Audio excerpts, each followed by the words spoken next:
Hi, my name is Yoselin Solana Gonzalez, and so why exactly is this a problem? The problem our computer needs to address is the lack of resources and programs available that could decrease the number of employed individuals here in Wichita Falls. Having access to free Wi-Fi, printing, copying, scanning is important, but it's not the only solution to the problem. These are the statistics that come in handy. Recent high school and college graduates tend to have a difficult time finding a job. So statistically, roughly 53% of recent college graduates are underemployed or unemployed.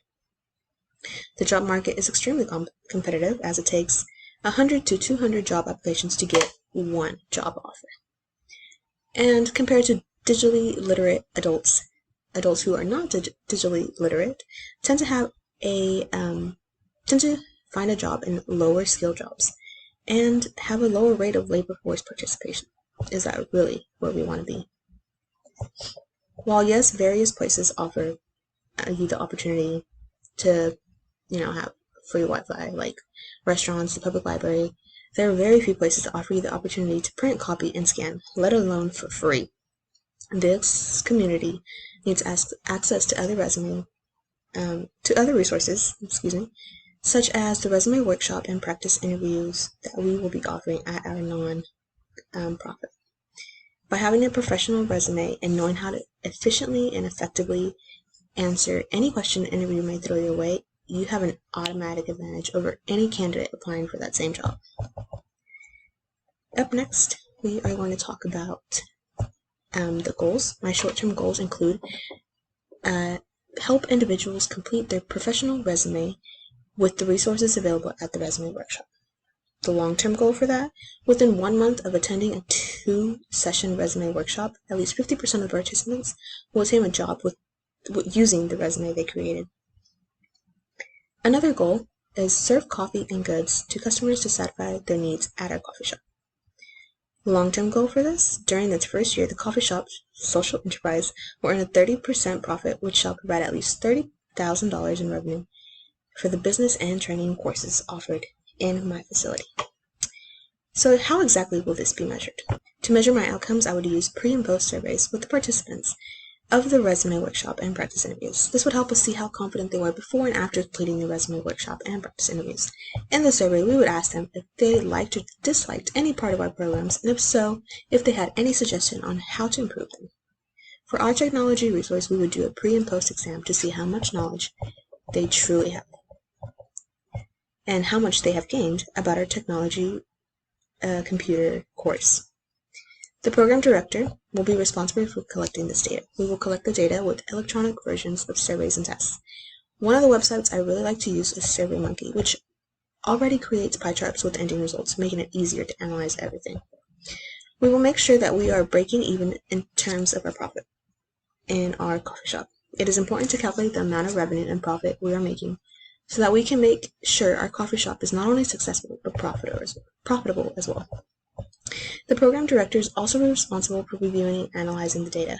The data will be analyzed and collected and put together, whether that be an Excel file or any other form of software program.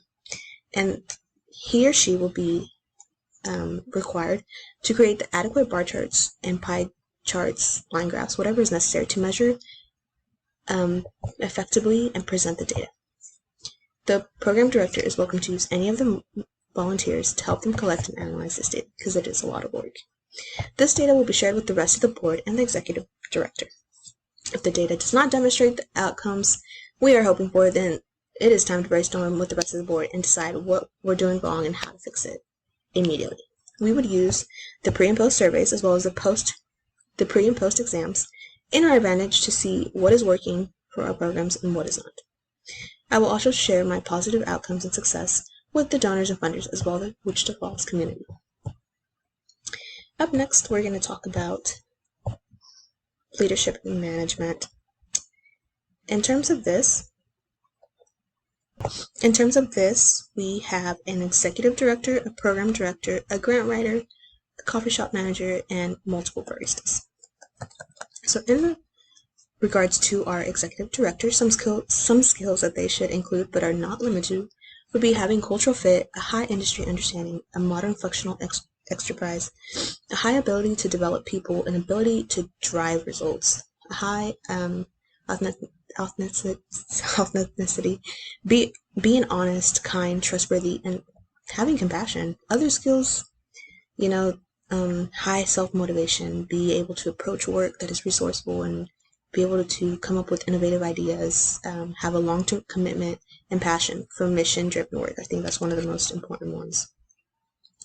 Nonprofit executive directors are expected to have a bachelor's or a master's degree in business management, human resources, or social sciences, anything really. But most importantly, they need to have experience. They need to know what they're doing before they come and run an organization, especially one like my own. And up next, we have a program director. Some skills that would be helpful for this would be strong leadership skills, having a strategic management mindset, the ability to multitask, problem-solving skills, written and verbal communication skills, and excellent interpersonal skills. They need to be able to motivate, develop, and direct people as need be. They're also expected to have a bachelor's degree, whether that be in social work, nonprofit business administration, or a related field. Having a master's degree in nonprofit is also preferred, though it's not really required. And having previous experience for this role is favored, but not necessarily required. Up next, we've got a grant writer. Skills that we look for a grant writer include having excellent written communication skills, top-notch research skills, very, very important, great organizational skills, and ability to understand the needs of both the organization in terms of funding and the organization corporation that is offering the grant money. It is important to obtain an undergraduate degree, whether that be in English, creative writing, journalism, communications, or marketing. They are expected to have a minimum of 2 years of experience. This can be obtained through volunteering or acquiring an internship. Up next, we got a coffee shop manager. A manager should have the ability to collaborate with diverse groups, have a self-starter attitude, and be able to be resourceful and innovative. Have a long-term commitment and passion for mission-driven work as well. Having an associate's or bachelor's degree in business is required, preferably in business administration. Having previous management experience is required. A minimum of 3 years is preferred. Last but not least, we have baristas. Skills that are helpful to have for this position include having enthusiasm, a positive attitude, being efficient, being able to work well under pressure, having a high professionalism, high reliability, and high adaptability. The minimum age requirement for this job is 16 years old. No other experience or requirement is needed, as you will be trained on the job, and so forth. Thank you for listening to my lecture. Well, not necessarily my lecture, but to my nonprofit. I would be honored if you guys would, become a funder or a donor for this organization, because I think together we can do great things. Thanks.